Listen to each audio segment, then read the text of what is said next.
ሰላም ሰላም እንዴት ናችሁ? ይህ በኢኮኖሚ ጉዳይ የምናነሳው ነው። እስኪ በአዎንታ በርሲሳ ሰሞኑን በፊንቴክ ኢንቨስትመንት ጉዳይ ምን አለ የሚለውትን ልናስቃኛችሁ ወደናል። ፊንቴክ ኢንቨስትመንት መኪና አያስመጣም እያለ ይገኛል። እንግዲህ ወሩን እስኪ እንከታተለውና ፊንቴክ ኢንቨስትመንት መኪና የማስመጠት ፈቃድ የለውም፣ ሸዋሸዋ ነው። ስለ ኮንትሮባንዲስቶች እያለም ሲጠራቸው የቆየች ነገር አሉ። እስኪ ይህንም አይተው እንምጣና እስኪ ምን ሀሳብ አስተያየት አላችሁ ኮሜንት ላይ ያስፍሩልኝ። እነዚህ ስልኮች 107 ሚሊዮን ብር ያወጣሉ። መቄዶንያ ከእርዳታ ሙሉ በሙሉ ባይሆንም ቢላቀቅ አሪፍ ነው እያለ ነው። ከልመና ይውጡ ነው። ሙሉ ለሙሉ ከልመና መውጣት አይችልም። ቢያንስ ወገኖቼ ከሰማችሁ እንደዚህ አይነት ሰበር ስሙ፣ ስብር ያለ ሰበር ከፊንቴክ ኢንቨስትመንት ጋር በተያያዘ እናስተዋውቃለን የሚሉ ሰዎች እየገቡ ነው። ምልልህ እየገቡ ነው። አካውንት አስለቀቅናል ያሉት እራሳቸው እየገቡ ነው ነው ምልል። ስድስቱ ገብተዋል። ሌላ ሰበር ልንገራችሁ። 356 መኪኖች ፊንቴክ ኢንቨስትመንት ከቻይኖቹ ላይ ወስዶ ቻይኖቹ የ356 መኪና አልሰጠንምና መላበሉን አለ። ምን አልኳችሁ? እኔ ፊንቴክ ኢንቨስትመንት መኪና የማስመጠጥ ፈቃድ የለውም፣ ሸዋሸዋ ነው። እንኳን አደረሳችሁ። ዛሬ ነው እንደዚህ መባል ያለበት። እቤት አላድርም ዛሬ እግዚአብሔርን ቤት አላድርም። እነዚህ ስልኮች 107 ሚሊዮን ብር ያወጣሉ ተብለናል። አልበረከቴ የፍተሻ ኬላ ላይ ነው የተያዙት። አልበረከቴ ማለት ከሐረር ወደ አዋሽ ስትመጡ መሃል ላይ የምታገኙት የጉምሩክ ፍተሻ ኬላ ነው። ዛሬ ስለ ኮንትሮባንድ ልነግራችሁ ነው። በኮንትሮባንድ ንግድ ውስጥ ጠረጋ የሚባል አለ። ጠረጋ ማለት አንድ ከሶማሌላንድ ወይም ከሆነ መነሻ ቦታ ላይ ከፍተኛ ዋጋ ያለው ዕቃ ጭኖ የሚመጣ ኮንትሮባንዲስት መጀመሪያ መኪኖቹ ከዛ ከመነሳታቸው በፊት የሚሄዱባቸው መንገዶች ላይ መኪኖቹ ይሄዱባቸዋል ተብሎ የታሰበው መንገዶች ላይ በከፍተኛ ፍጥነት የሚሄዱ ትናንሽ መኪኖች ታያላችሁ። እነዚህ ሰዎች ምንድነው የሚሰሩት? ትናንሽ መኪኖች እዛ አካባቢ ላይ እንደዚህ የፊናንስ ሰዎች፣ የጸጥታ አካላት፣ በኮንትሮባንድ ላይ የሚሰሩ የፌዴራል ፖሊስ አባላት እዛ አካባቢ ሊታዩ ይችላሉ። ስለዚህ እነዛን ሰዎች ከተቻለ በብር ማግባባት ነው። የሆነ ቃጭኜ እየመጣው ነውና አሳልፈው አንተም ይድርሻህን እንካ በመባል ያንን ቦታ እንዲለቅላቸው ማስደረግ ነው ጠረጋ ማለት። በዚህ አይነት ሁኔታ ነበር ሲነገድ የነበረው ኮንትሮባንድ። ዛሬ ላይ ኮንትሮባንድ ራሱን የቻለ መንግስት፣ ራሱን የቻለ የሆነ ኪንግደም መስርቶ የፌዴራል መንግስት የማያውቀው የክልል መንግስት የማያውቀው ራሳቸው ኤክስካቬተር አስገብተው ዶዘር አስገብተው ዳምትራክ አስገብተው መንገድ እስከ መስራት ድረስ ደርሰዋል። ማንም የክልል መንግስት ሳያውቀው የፌዴራል መንግስት ሳያውቀው ግለሰቦች ኮንትሮባንዲስቶች መንገድ እስከ መስራት ድረስ ተደርሷል። እንግዲህ ይሄ ስልክ 107 ሚሊዮን ብር ያወጣል ተብሏል። ምንድን ያደረጉት መሰላችሁ? ከላይ ከአይሱዙ ላይ ቦክስ ሰርተዋል። እንደዚህ አይነት ቦክሶች የሚሰሩት ብዙ ጊዜ የሚበላሽ ዕቃ የጫነ መድኃኒት የጫነ የተለያዩ ነገሮች የጫነ ፍሪጅ አለ። ያ ፍሪጅ ተርባይን አለው። ተርባይኑ እዛ ጋር እንዲሆን ነው ይሄ ቦክስ የሚሰራው ለኤር ኮንዲሽን ተብሎ ማለት ነው። ይሄ ጭነት መኪና ይህን የሚያክል ስልክ ጭኖ እዛ ውስጥ ጨምሮታል። የተሰራውም አሰራር ለመደበቅ አይደለም፣ ለመሸፈን ነው ይመስለው። እንኳን የፊናንስ ሰዎች አይደለም ማንም ሰው ቀና ብሎ ሊጠረጥር የሚችልበት ሁኔታ ነው ያለውና አራውንድ 107 ሚሊዮን ብር ያወጣል ብለውናል። እያንዳንዱን ስልኮች በ25000 ብር አካባቢ ተገምቶ ነው እንደዚህ ሆኖ። ድሮ እናቶች እንትን ይነግዳሉ፣ ልባስ ጨርቅ ከኢስት አካባቢ ከምስራቅ አካባቢ እንትን ይዘው ይመጣሉ ወደ መሃል ሀገር። ይዘው ሲመጡ ምንድነው የሚያደርጉት? ልብሶቹን በጠቅላላ ይለብሷቸውና እንደዚህ ፍር ብለው ነው የሚሄዱትና እዛ ጋር በየፍተሻ ኬላ ላይ የሚያያቸው ፈታሽ ሳያቀርቶ አይደለም ከሞራልም አንጻር አገር ላይ ከሚያሳድረው ተጽዕኖ አንጻር ወይም ደግሞ ግፋ ካለ 5-10 ብር ይሰጡትና ያልፋሉ። ሳይታወቁ ቀርተው አይደለም። የአሁኖቹ ግን በጣም ከመደደራቸው የተነሳ ማለት ነው እንደዚህ ምንም አይመጣም። እያንዳንዱ የፊናንስ አካል እያንዳንዱ ፈታሽ ማንኛቸውም ሰው በብር ማለፍ እንችላለን በሚል ነው ለመሸፈን ያህል እንደው ለፀሐይ ያህል በሚመስል ሁኔታ ይሄን ያህል አማውንት ያለው ስልክ ጭኖ ሲመጣ አልበረከቴ ላይ ተያዘው። በመቄዶንያ እና በሌሎች የእርዳታ ድርጅቶች ላይ ሰሞኑን እዚህ ሶሻል ሚዲያ አካባቢ ሲናፈስ የነበረው ነገር የተነሳው ጥያቄ ትክክል ነው ብዬ ነው የማስበው። ምክንያቱም ከተነሱ ሀሳቦች መካከል የሁለቱን እንኳን ብናየው የመጀመሪያው እንደዚህ መቄዶንያ ያሉ የእርዳታ ድርጅቶች ከልመና ይውጡ ነው። ሙሉ ለሙሉ ከልመና መውጣት አይችልም። ቢያንስ የሆነ ገቢያቸውን ራሳቸው ያመንጩ ነው። ይሄ ሀሳብ መቄዶንያን ከመጥላት ወይንም ክፋት ከማሰብ የመነጨ አይደለም። እንዳውም እኔ መቄዶንያን የሚወዱ ሰዎች ናቸው ነው የምለው። ምክንያቱም ለምሳሌ ኢትዮጵያን አየር መንገድ ብንወስድ በአንድ ወር ግዢ ውስጥ ሰዎች ነው የነገሩኝ፣ በአንድ ወር የወተት ግዢ ውስጥ አራውንድ 1.5 ሚሊዮን ዶላር ወጪ ያደርጋል። ከዚህ ውስጥ 10% ብቻ ነው ከሀገር ውስጥ ፍጆታ የሚሸፍነው ብለውኛል። 90% መሸፈን ቢቻል እንኳን ምን ያህል ገቢ ማግኘት ይቻላል? ስለዚህ እንደነ መቄዶንያ ያሉ የእርዳታ ድርጅቶች ዲያሪ ላይ ቢሰማሩ አንድ እዛ ጋር የሚረዱ ሰዎች የተረጂነት መንፈስ እንዳይኖራቸው ያደርጋል። የራሳቸው ገቢን ያመነጫሉ።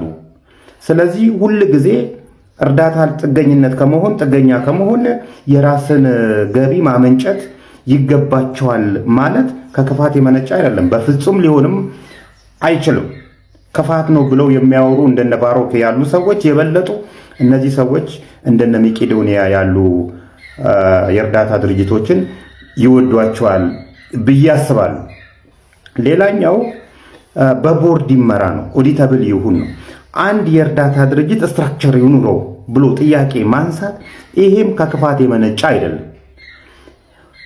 ምክንያቱም በአንድ ሰው የሚመራ ነን ፕሮፊት ኦርጋናይዜሽን ያ ሰውዬ የሆነ ነገር ችግር ቢያጋጥመው አብሮት ይፈርሳሉ። እንደዚህ አይነት ድርጅቶች ለሁሉም ነው የሚሆነው። ባይዘ ይሄ ለመቄዶንያ ብቻ ሳይሆን ለፕሮፊት ኦርጋናይዜሽንም ነን ፕሮፊት ኦርጋናይዜሽንም ይሄ ይሆናል። ካምፓኒዎች አንድ ሰው ላይ የተንጠለጠሉ መሆን የለባቸውም። አንድ ሰው ላይ የተንጠለጠሉ ከሆነ ያ ሰውዬ እስካለ ድረስ ብቻ ነው እነዚህ ኤንቲቲዎች የሚኖሩት። ስለዚህ በቦርድ ይሞራ፣ ስትራክቸር ይኑረው፣ ኦዲተብል የሚሆንበት ወይ ይፈጠር ማለት ከሐሜት እንዲጸዳ ያደርገዋል። ስለዚህ ይሄ ከክፋት የመነጨ አይደለም። በተለያየ ጊዜ መቄዶንያም ሆነ የተለያዩ እርዳታ ድርጅቶች ብርን ያሰባስባሉ። በኢትዮጵያ ብር ያሰባስባሉ፣ በሌላ ከረንሲም ያሰባስባሉ። እነዛ ከኢትዮጵያ ብር ውጭ ያሉ ከረንሲዎች ወደ ኢትዮጵያ መጥተው በምን አይነት ሁኔታ እንደተመነዘሩ አሁንም ጥያቄ እናነሳለን እኛ ሀርት ቱ ሀርትን ጨምሮ ማለት ነው። እንደዚህ አይነት ጥያቄ ማንሳት ከጤነኝነት የሚመነጭ ነው። እንደ ባሮክ ያሉ ሰዎች የገቢ ምንጫቸው ቤተክርስቲያን ላይ ጠግቶ ነው። ቢኮዝ ኢየሱስ አጎታቸው ነው የሚመስላቸው። ከአጎታቸው ቤት ደግሞ ደስ ያላቸውን ነገር የማንሳት መብት አለን ብሎ ያስባሉ። ስለዚህ እንደዚህ ስትራክቸር ያለውና በዲሲፕሊን የሚመራ ኢንቲቲ ይፈጠር በሚባልበት ሰዓት መጀመሪያ የሚቃወሙት እነሱ ናቸው። ቢኮዝ ጥቅማቸውን ያሳጣቸዋል። የእርዳታ ድርጅቶች ብቻ ሳይሆን እነዚህ የሃይማኖት ተቋማት አሁንም በተለያየ ጊዜ እርዳታ እያሰባሰቡ ነው። ድሮም እንደዚሁ በእርዳታ ነው እየኖሩ ያሉት። ነገር ግን ኦዲተብል አይደሉም። ድሮ ሌብነቱ የተጧጧፈ ስላልሆነ የእግዚአብሔር ፍራቻ አለባቸው ስለሚባል፣ አሁን ላይ ግን እንደሱ አይደለም። ስለዚህ የሃይማኖት ተቋማት ጭምር የገንዘብ ፍሰታቸው ኦዲተብል ሊደረግ ይገባል ካለን እነ ባሮክ መጥተው አይ ኢየሱስ ነው ኦዲተራችን ይሉናል። ቢኮዝ ሌብነቱ ስለሚመቻቸው ማለት ነው።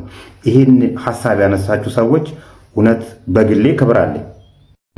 ይሄንን ቪዲዮ ይዩት። ቴዎድሮስ ካሳሁን ጎንደር ዩኒቨርሲቲ የክብር ዶክትሬት በሰጠው ሰዓት አዲስ አበባ ላይ ስካይላይት ሆቴል ዌልካሚንግ እናዘጋጀለት ተብሎ የተዘጋጀ ፕሮግራም ነው። መቻሬ ጫማ የተባለ ታውቁታላችሁ። መቻሬ ሜቢ እሱን ያዘጋጀው ግን ይሄ ፕሮግራም ከፍተኛ ውስጠ ወይራ ያለበት ፕሮግራም ነው። ከጀርባ እንደምታዩት ሄሎ ታክሲ አለ።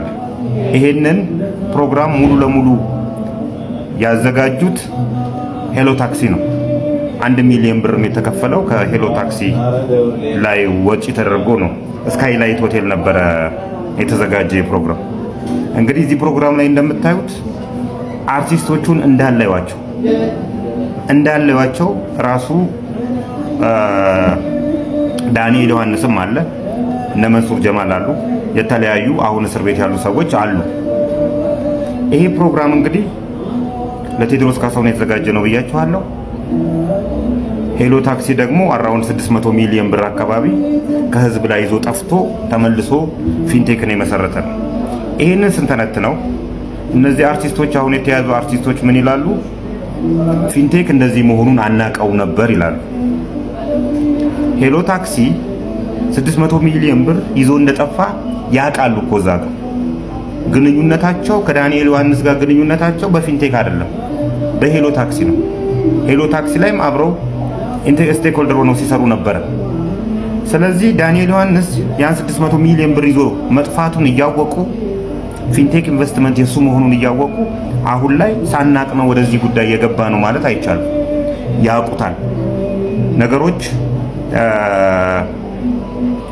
አናውቀውም ነበር ብሎ ከህግ ለማምለጥ የሚደረጉ ጥረቶች አሁንም ፍሬ አልባ ናቸው። ይህ ቪዲዮ ብቻ ጥሩ ምስክር ነው የሚሆነው። ከአርቲስቶቹ በተጨማሪ ዛሬ የሄሎ ታክሲና የፊንቴክ ባለቤት የነበረው አቶ ዳንኤል ዮሐንስም ፍርድ ቤት ቀርቧል። እንግዲህ የዋስትና መብታችን ይጠበቅብናል ብለው ተስፋ አድርገው የነበሩት አርቲስቶችና ቲክቶከሮች የዋስትና መብታቸው አልተጠበቀላቸውም። ከወንጀሉ ውስብስብነት አንጻር ለ30 ተቀጥረዋል። ወደ ዳንኤል ዮሐንስ ስንመጣ 19 አይነት ክሶች ነው የተመሰረቱበት። 19 አይነት ክሶች፣ የገንዘብ ዝውውር አለ፣ ህገወጥ የሰዎች ዝውውር አለ፣ መኒ ላውንደሪ አለ፣ እናንተ የማታውቁት ብዙ ነገሮች። ለምሳሌ ሜታ ትራንዛክሽን የሚባል በባይናንስ ገንዘብ ሲያስተላልፍ ነበረ። እነዚህ ተደራርበው በ19 አይነት ክስ 19 አይነት ክስ ነው የተመሰረተበት። አንብቡት። 1430 ሰዎች ላይ ነው በከፊንቴክ ብቻ የተቀበለው። ሌላው አብዮት አደባባይ፣ ስካይላይት ሆቴል፣ ወዳጅነት ፓርክ አስረከብኩ ሲል የነበረው ለግብረ አበሮቹ ነው። እየተለቀሙ ወደ ፌደራል ፖሊስ እንዲገቡ እየተደረገ ነው። 100 መኪኖችን የሰጠው ለእንትን ላሉ ሰዎች ሳይሆን ለሱ ግብረ አበሮች ነበረ ይልሃል። አንብበው። እንደዚህ ሆኖ አልፏል። አብረውት መያዝ የነበረበት የአስካሉከን ትሬዲንግ ባለቤት ግርማይ ገብረ ሚካኤል ከሀገር ወጥቷል እየተባለ ነው። መያዝ ነበረበት እሱ ሰውዬ እንግዲህ 2002 እንደ ኢትዮጵያን አቆጣጠር 2010 እንደ ኢሮፓያን አቆጣጠር ደቡብ አፍሪካ የዓለም ዋንጫ ባዘጋጀች ሰዓት ደቡብ አፍሪካ ይዣቸው ሄዳለሁ ብሎ ብር ተቀብሎ ጠፍቶ በኢንተርፖል ተይዞ ተበይኖበት ታስሮ ወጣ ሰው ነው። መያዝ ነበረበት። እውነት ለመናገር መያዝ ነበረበት። እንግዲህ ባልተገኘበት እሱም ክስ ተመስርቶበታል። 19 አይነት ነው። ደጋግሜ ያወራኋቸው ስለሆኑ አንብቡ። ፕሮግራሙ የተከታተላችሁትን ይመስል ነበር። በቀጣይ እንደዚህ አይነት የኢኮኖሚ ጉዳይ በሶሻል ሚዲያ አነጋጋሪ የሆኑ ቪዲዮዎች እንዲደርሷችሁ ቻናሉን ሰብስክራይብ በማድረግ ቤተሰብ መሆን ትችላላችሁ። ሰላም ሁኑልኝ።